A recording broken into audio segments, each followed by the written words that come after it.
what's going on, everybody? A little bit behind on my updates. I don't think I've done one in a couple weeks. As everybody always states, life gets in the way. So I've had a lot going on and just hadn't taken the time to shoot any videos lately. Really hadn't had any changes, but I figured I would just do kind of a quick update. I'll show you the corals, what they're looking like, the frags that I have in this tank, and we'll go take a look at the water box as well. Nothing's changed as far as what I'm dosing, and everything else is the same equipment. I hadn't added anything else. Excuse me. So let's see, let's take a look real quick. Sorry to shake you around. With the Acropora Frags, they all have polyp extension to them. So they're all living, but they, especially these three in the front, color-wise, they just look faded out a lot. I'm not really sure why. So the first thing that comes to mind would be like bleaching from the lights being too strong. But I did acclimate them to the lights over a period of 2 weeks. So I turned the Kessels down to 40% and did the little acclimation setting so that over 2 weeks they got up to the full strength setting, which I only have them at 75%. Intensity anyway is the highest setting. So I'm not sure about that. Otherwise, all my parameters are fine. Alkalinity is between 8.5 and 8.7 all the time. My calcium level is about 440, right around that. Magnesium is right over 1400. I do have very low levels of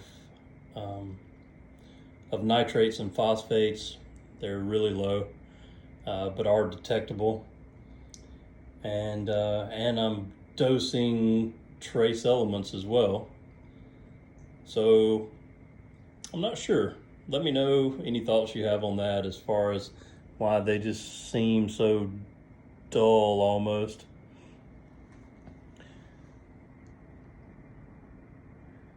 But like I said, they are alive. You can see polyp extension on them. That one I kind of wonder. The base is fading out even more, but the top of it has, you can still see some polyps, so I'm assuming it's okay. The one in the back still seems like it's doing pretty good.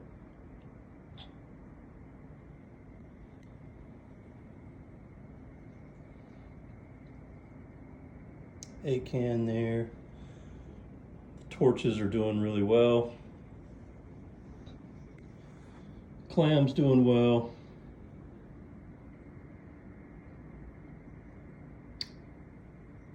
Zoas, it's hit or miss with that one. I've never had so many issues with Zoas.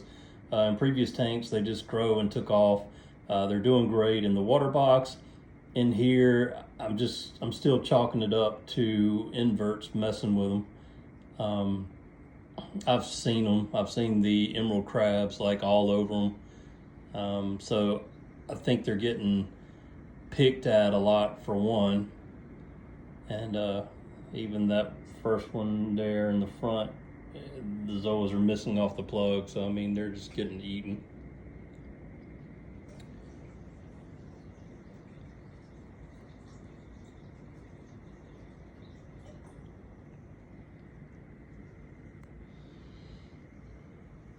But that's really it for the 100 gallon.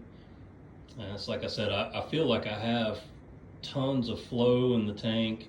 Right now it's at lunch, so lunchtime I have it set for lower flow because I feed them and then drop in the AB Plus as well. But like I said, I'm not sure what's going on with the, kind of the fading going on there.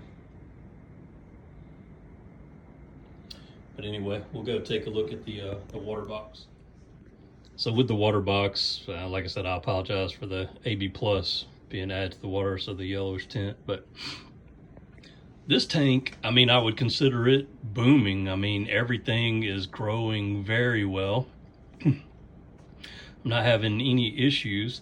I pointed out before that I found some fermented snails in there, and I added 20 bumblebee snails to the tank, and I took off the one frag that had the fermented snail that I saw. I saw a lot of little clear tubes popping up everywhere after that, and I'm assuming they were like the babies of the fermented snails or whatever. But after I put in the bumblebee snails, a couple weeks later, I hadn't seen anything else. So I think, maybe they got rid of all of them, so that's definitely a good thing. As far as the corals go, I mean, everything seems to be healthy and doing fine in this tank. Got the candy canes, chalice. Everything is, you can see the growth on the digitatas. All of those are growing pretty fast. All the zoas are spreading. That clam's growing really well, getting big. There's another chalice down there. The nemesis is doing good. So, I mean, all in all, this tank, I couldn't really ask for it to be doing any better. It's gone through its problems. Had some issues in the beginning, and over time, with the tank maturity, kind of worked out most of the stuff. Also got dinos in this tank. That all basically got resolved with time and some treatments. And then the fermented snails, so I've gone through about all the basic problem type things I feel like you can go through with a tank. But everything is doing well and growing well. I wish the 100 gallon was doing as well as this tank. I almost wonder, I do have the Radion light on this one versus the Kessels, but I don't think it's the lighting that has anything to do with it. And the 100 gallon was up and going before this one, so I don't think it's tank maturity either. I'm almost wondering, so with this one, I'm just dosing the all-in-one, and the only thing really I'm testing for is the alkalinity, so I make sure it's where it's supposed to be. And I really don't test anything else. So I'm wondering if the success of this tank is based on that I'm doing less with it and it's just doing fine.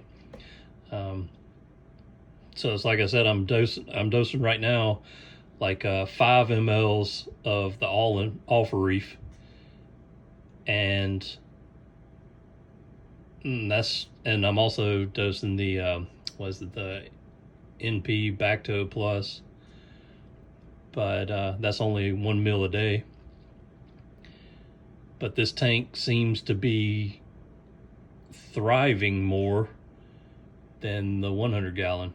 So I don't have a Trident on this, and I'm not watching it all the time and adjusting things, and every time I do a water change, every couple of weeks before I do the water change, I just test the alkalinity to see where it's at, and it's been consistent where I want it, same as the other tank.